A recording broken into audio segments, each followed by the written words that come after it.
দুর্দান্ত স্বাদের এই আলুর দম বানানোর জন্য প্রথমে কড়াইয়ে তেল গরম করতে দেব। তারপরে আমরা তেলের মধ্যে প্রথমে কাঁচা লঙ্কা সম্বারা দিয়ে তাতে সিদ্ধ করা আলুগুলো ভালোভাবে দিয়ে ভেজে নেব।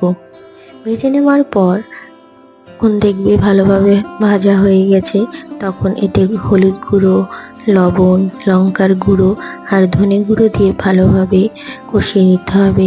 আর সামান্য জল দিয়ে ভালোভাবে কষাতে হবে যাতে কাঁচা মশলার গন্ধ না করে।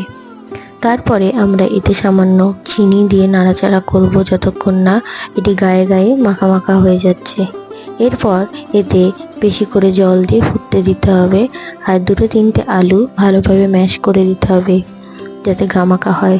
শেষে নামানোর আগে গরম মশলা গুঁড়ো আর লবণ দিয়ে নামিয়ে নিতে হবে। এই দুর্দান্ত স্বাদের আলুর দম লুচি, পরোটা সমস্ত কিছুর সাথে